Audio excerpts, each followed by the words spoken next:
Test. Alright, we are in business. Test.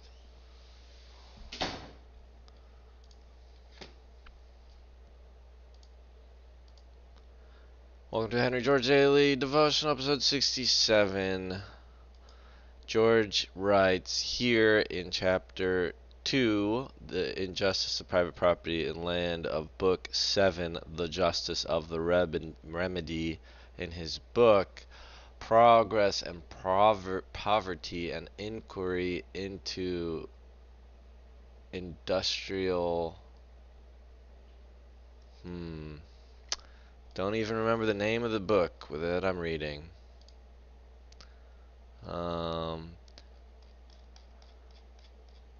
Progress in Poverty, an Inquiry... Where... An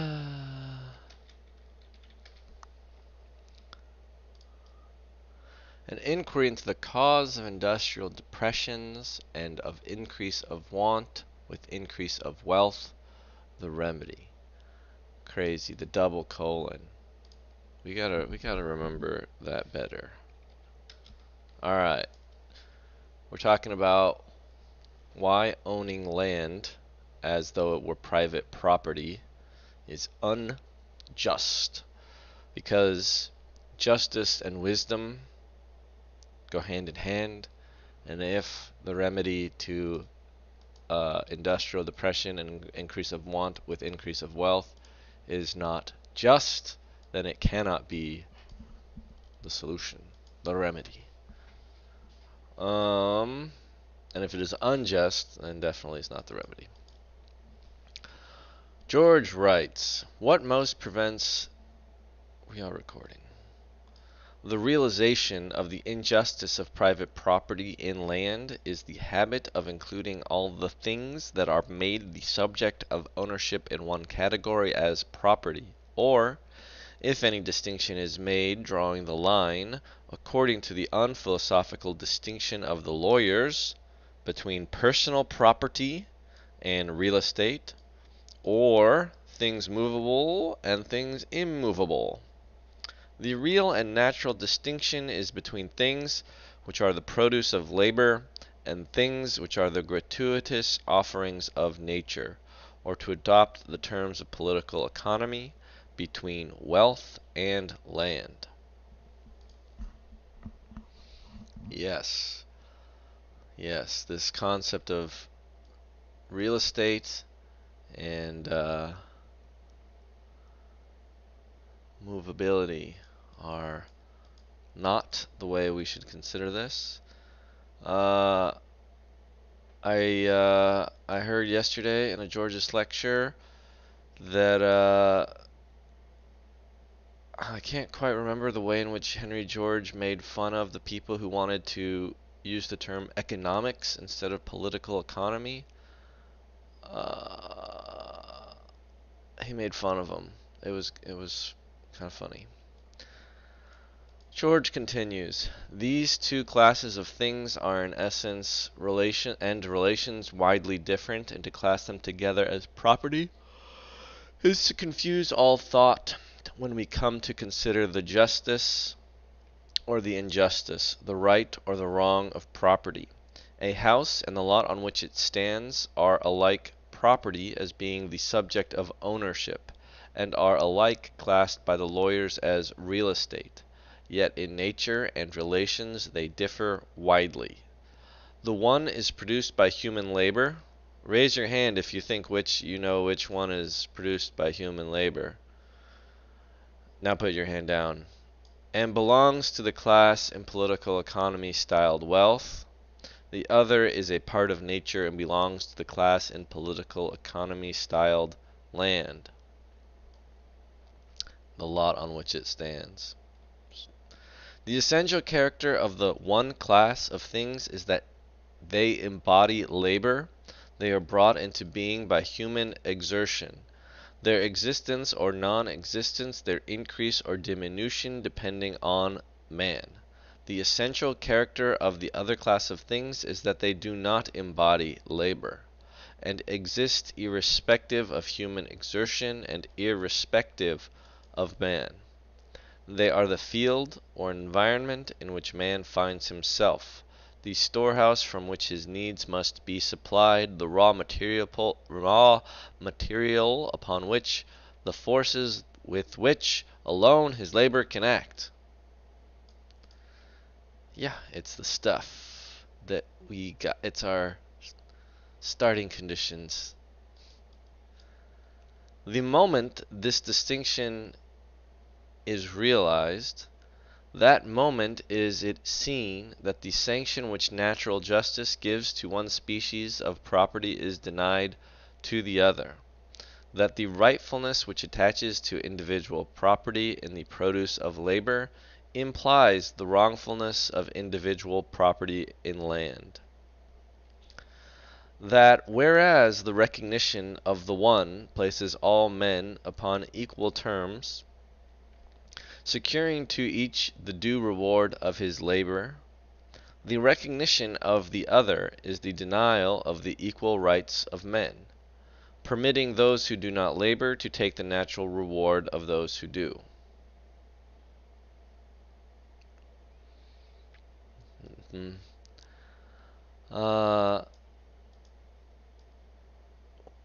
We should all be considered equal inheritors of the earth. Whatever may be said for the institution of private property in land, it is therefore plain that it cannot be defended on the score of justice. The equal right of all men to the use of land is as clear as their equal right to breathe the air. It is a right proclaimed by the fact of their existence, for we cannot suppose that some men have a right to be in this world and others no right. If we are all here by the equal permission of the Creator, we are all here with an equal title to the enjoyment of His bounty, with an equal right to the use of all that nature so impartially offers. Ooh, this is a big footnote. Wow. George's footnote says, in saying that private property in land can, in the ultimate analysis, be justified only on the theory that some men have a better right to existence than others, I am stating only what the advocates of the existing system have themselves perceived. What gave to Malthus his popularity among the ruling classes, what caused his illogical book to be received as a new revelation, induced sovereigns to send him decorations, and the meanest rich man in England to propose to give him a living, was the fact that he furnished a plausible reason for the assumption that some have a better right to existence than others. Well, today I learned that Malthus was very popular with rich people and they gave him a bunch of money. And George is saying this is because, according to Malthusian doctrine, he was able to soothe their guilty consciences. George continues. He furnished a plausible reason for the that some have a better right to existence than others.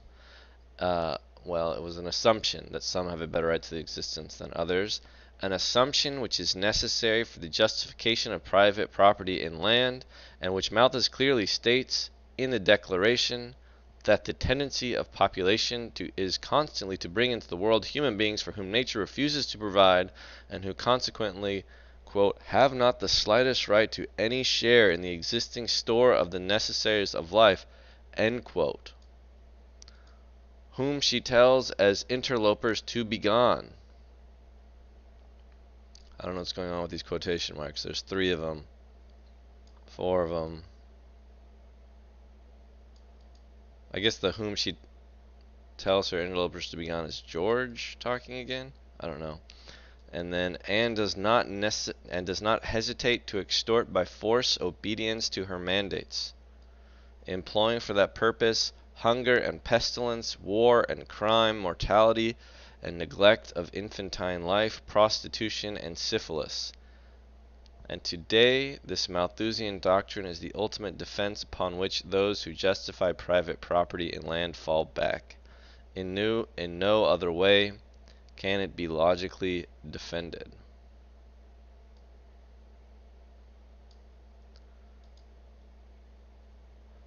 Yeah. Malthusian doctrine, overpopulation, justice. Back to the main text after we completed the footnote. George writes, "This is a right which is natural and inalienable."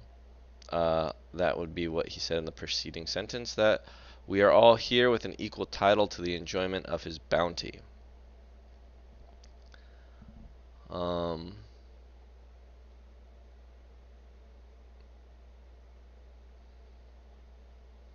Yeah. I don't know. I haven't read George's other books. I've read this, and I don't recall him anywhere in this so far or later in this reading if he explicitly speaks about immigration.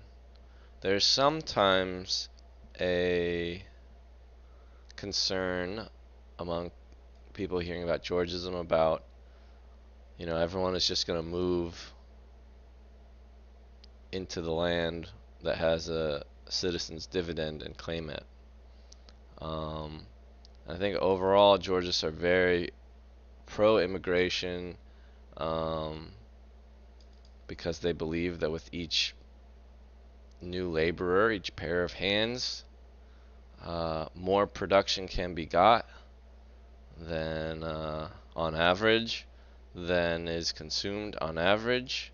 So there's the simple efficiency argument, and then of course they also think any human on Earth has as much of a claim to the land I'm on as I have to the land that I'm on. If I've built things there and I have a bunch of stuff there,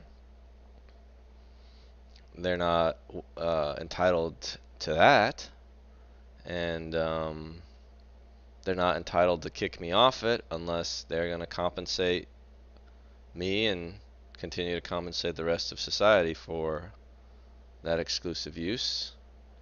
And then, of course, determining functionally how often and when or how pieces of land that have that come with exclusive access rights for some finite amount of time, like how often would these pieces of land go up for auction. These are the things which Georgists argue a lot about in terms of policy implementation details, but ultimately I believe immigration is entirely welcome, but I don't know if George speaking specifically about these things. Like there is a concern that I don't know, like people like move into it. Yeah, if we like implement Georgism piecemeal and some states have it and some others don't, that people like live one place, work another, or own in another place and work, I don't know. Anyway, George continues. Alright, so this is a right, natural and inalienable, that we all have an equal title to the enjoyment of his bounty. It is a right which vests in every human being as he enters the world, and which during his continuance in the world can be limited only by the equal rights of others. There is in nature no such thing as a fee simple in land. Yeah, this is a concept used by the maximum interest in the property being unqualified or of indefinite duration, freely transferable and inheritable. Unqualified, indefinite duration. It's weird to say maximum interest. I think, yeah, the easy way of understanding fee simple, yeah. Fee simple or fee simple absolute is an estate in land, a form of freehold ownership. A fee is a vested, inheritable, possessory interest in land. Just means, colloquially, I would say, you can buy land and you just own it and have exclusive right to it and no one else does forever and ever until you decide to sell it or trade it. George continues, there is on earth no power which can rightfully make a grant of exclusive ownership in land. If all existing men were to unite to grant away their equal rights, they could not grant away the right of those who follow them. For what are we but tenants for a day? Have we made the earth that we should determine the rights of those who after us shall tenant it in their turn? Yeah, that's a funny joke. What if, yeah, like if, yeah, we have this idea that as soon as you die, everything you own is, like, you're dead. So everything you own, like, you don't, like, you cease to be able to own once you're dead. But you are able to transfer it. Anyway.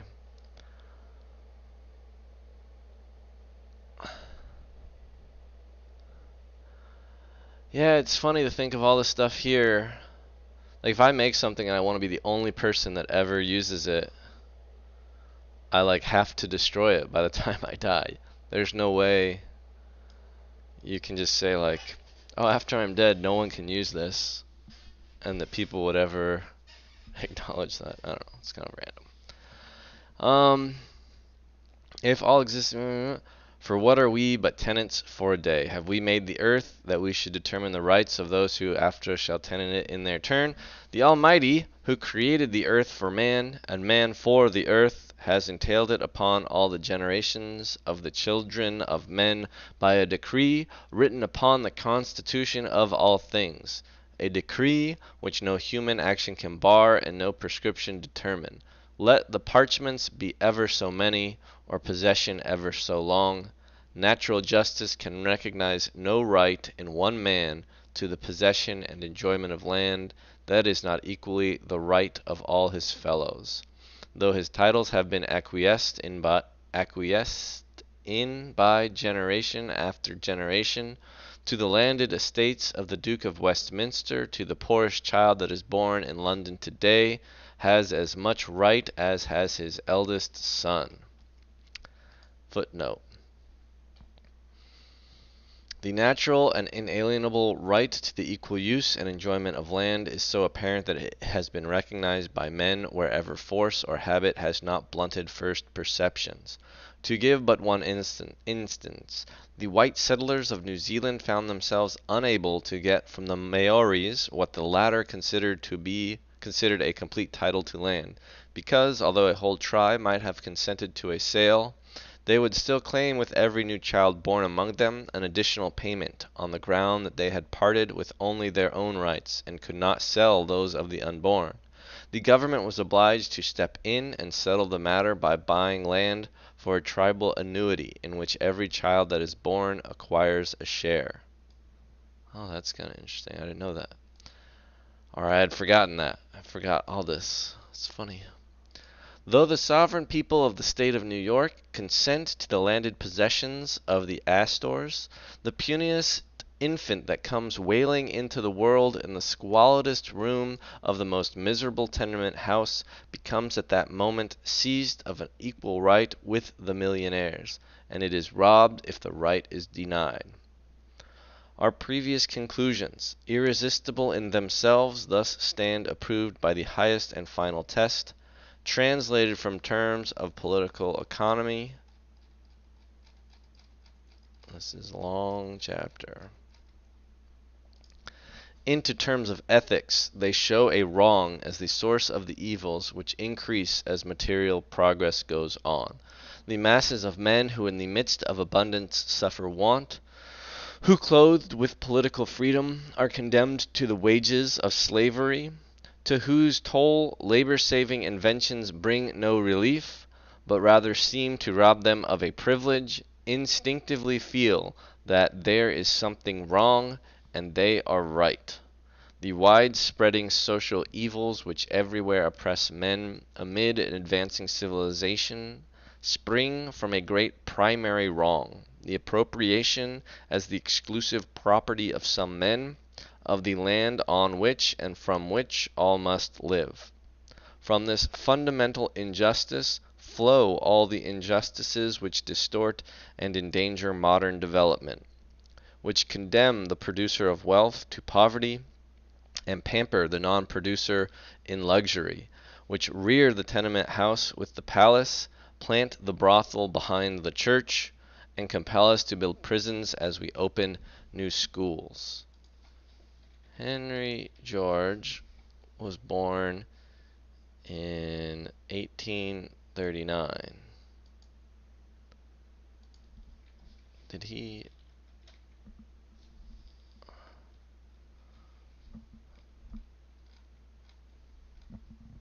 I mean, he would have been, like, 26-ish during the start of the Civil War. I don't know if did he fight in the Civil War?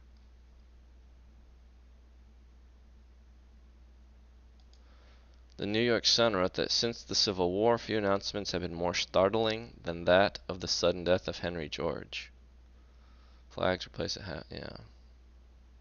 Commenters disagreed on whether it was the largest funeral in New York or the largest since the death of Abraham Lincoln. The New York Times wrote, not even Lincoln had a more glorious death. I've read this before, and it's just wild to me that he was so popular, and I'd never heard of him, and basically no one has heard of him. Like, Google Trends. Henry George. Oh.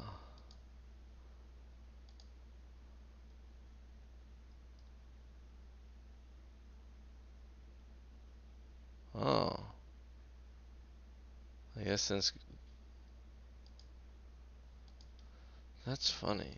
Henry versus land value tax. For those listening and not watching, which is like maybe one person, we are looking at Google Trends for... we searched Henry George, and he had been searched a fair amount in 2004, which is when Google Trends started, and it was like kind of a weird... Like it was sort of consistently popular over time since 2004 till now for Henry George. Georgism looks like the first search is... There's some weird spike in like 2008. And then there are a few other spikes between 2000, like 10 and 2016. And at 2016 it started becoming more common and popping up more. The term Georgism.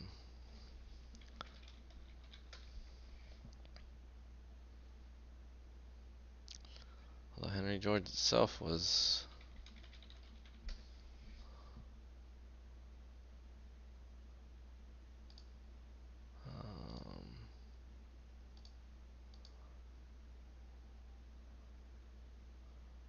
Yep, I don't know.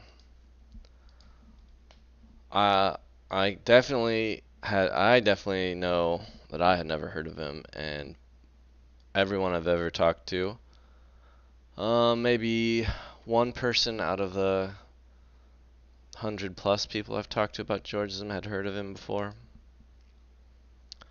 But they weren't exactly sure. They'd like heard the name, maybe. Actually, maybe two people. There was a philosophy student I knew. I'll continue. But I know like a dozen philosophy students, and that was the only one of them I'd heard of him. There is nothing strange or inexplicable in the phenomena that are now perplexing the world. It is not that material progress is not in itself a good. It is not that nature has called into being children for whom she has failed to provide. It is not that the Creator has left on natural laws a taint of injustice at which even the human mind revolts.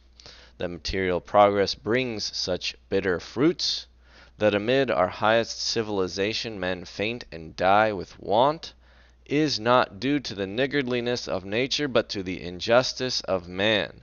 Vice and misery, poverty and pauperism, are not the legitimate results of increase of population and industrial development. They only follow increase of population and industrial development because land is treated as private property. They are the direct and necessary results of the violation of the supreme law of justice involved in giving to some men the exclusive possession of that which nature provides for all men. It's like we're all playing King of the Hill and pretending that the winners actually get to keep the hill. The recognition of individual proprietorship of land is the denial of the natural rights of other individuals. It is a wrong which must show itself in the inequitable division of wealth, for as labor cannot produce without the use of land, the denial of the equal right to the use of land is necessarily the denial of the right of labor to its own produce. Yeah, if you can't have land, then you can't have the wages of your labor.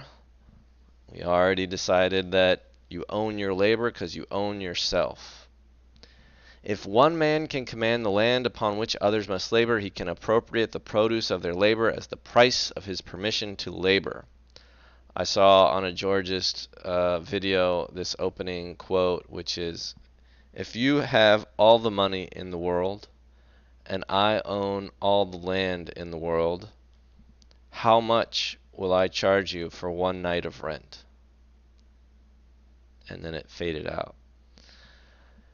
And you know, if I owned all the land in the world and you had all the money in the world, I would probably charge you all the money in the world for one night of rent, in case you weren't sure what I would do. But I wouldn't do that because I believe that that is unjust. I would try to be just.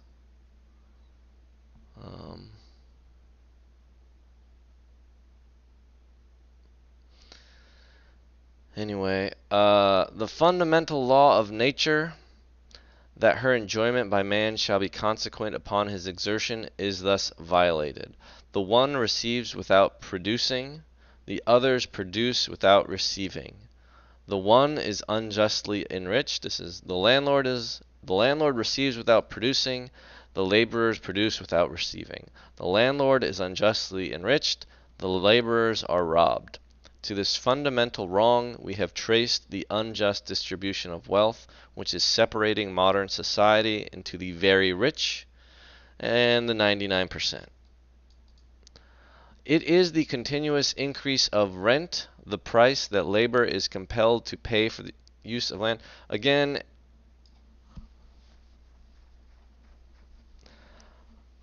you know, there's greater and lesser amounts of landlordism in individuals in our current society.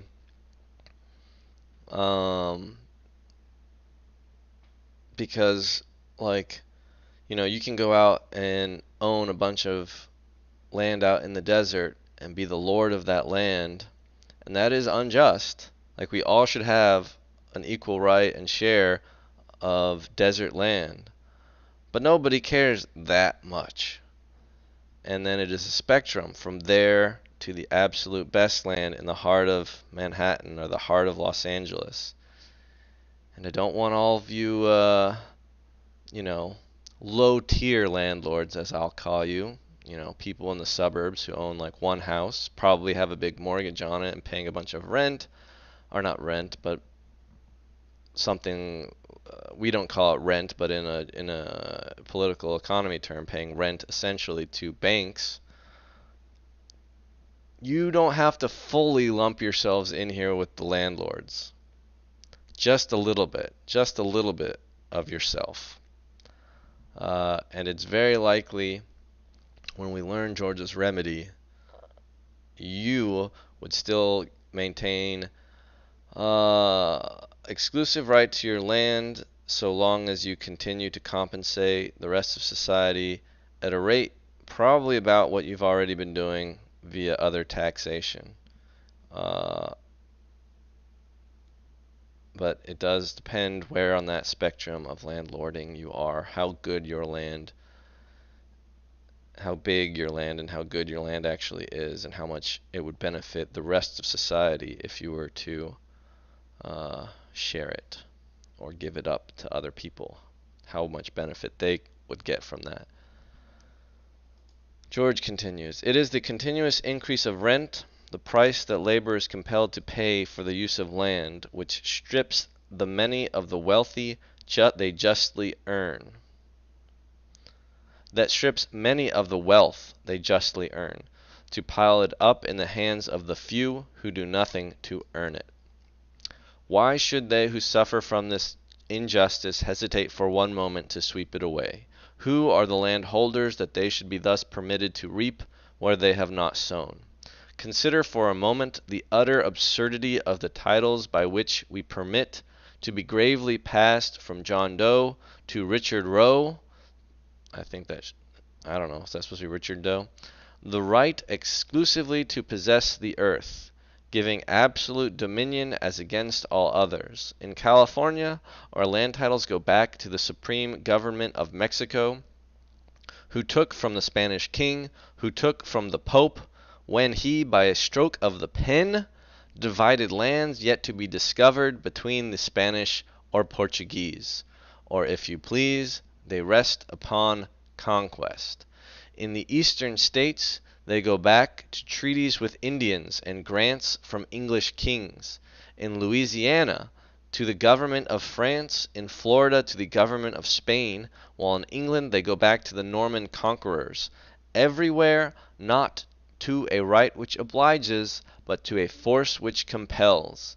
And when a title rests but on force, no complaint can be made when force annuls it. Whenever the people, having the power, choose to annul those titles, no objection can be made in the name of justice. There have existed men who had the power to hold or to give exclusive possession of portions of the earth's surface, but when and where did there exist the human being who had the right? We're gonna stir up some rebellion and sedition here. I know I've been going slow. I think maybe I'll stop here.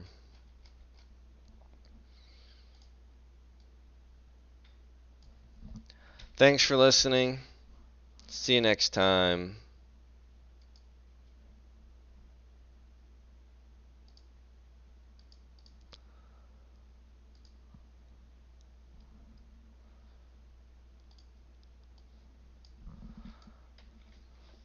HGDD 67. Oh, what happened? HGDD 67. Book 7. Chapter 1.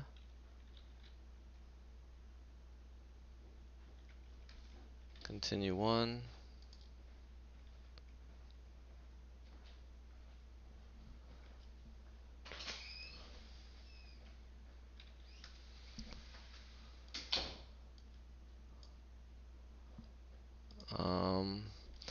He kind of just says the same thing over and over, but it's so painfully true.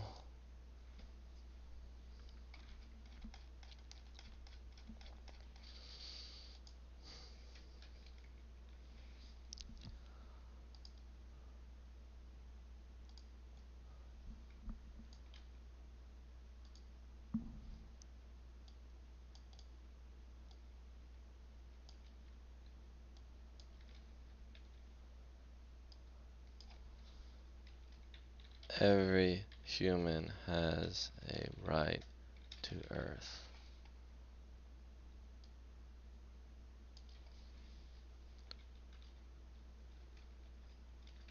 it isn't right for every new human deserves their share of land.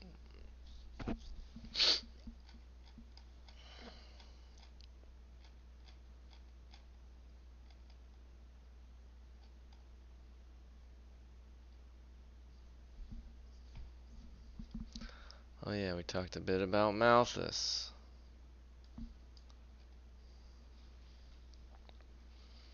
Um,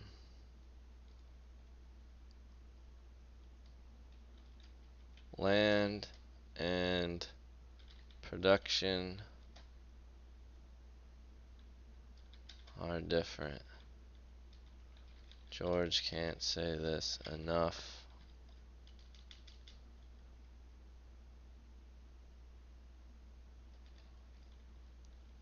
Lawyers and Malthus provide an excuse to deny this.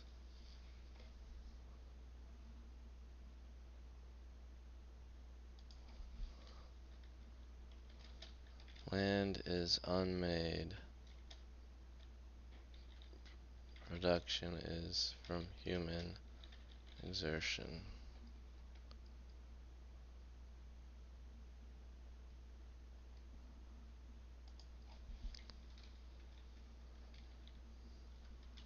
Every human born has a right to the earth. Consider naked babies and millionaire babies in London. Consider the Maoris demanding the white New Zealanders paying for each new child.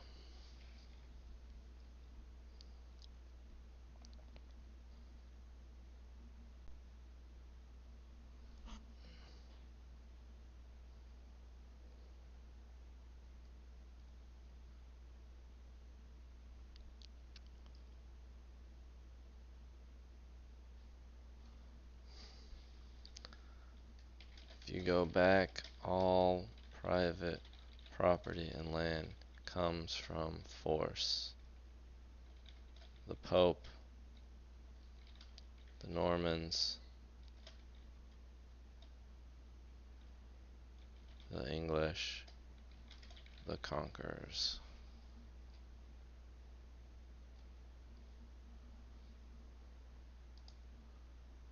Um,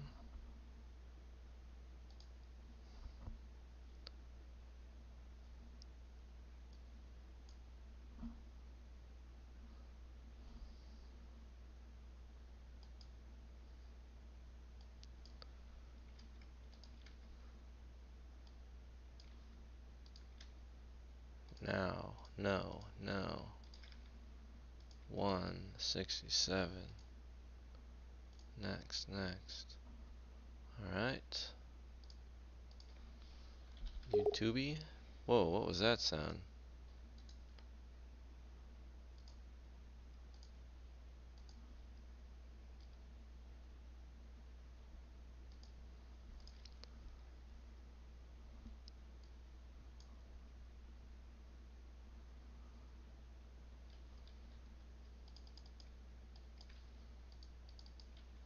Boom, boom, boom. Boom, boom, boom. Boom, boom, boom, boom. Boom, boom, boom. Boom, boom, boom. Oh yeah, I gotta remember to spam that I'm using a new Twitch account.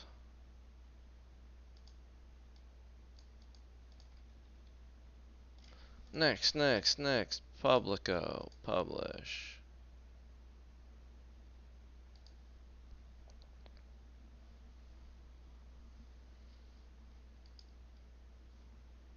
publish.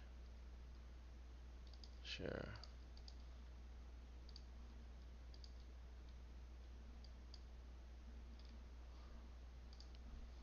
Ba-dum, ba-dum, ba-dum.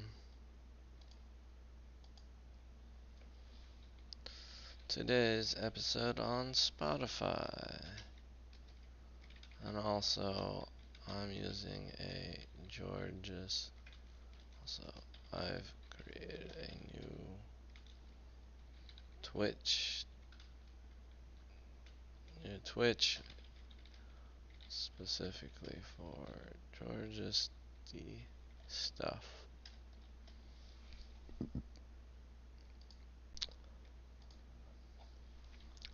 Twitch.tv/Max4George.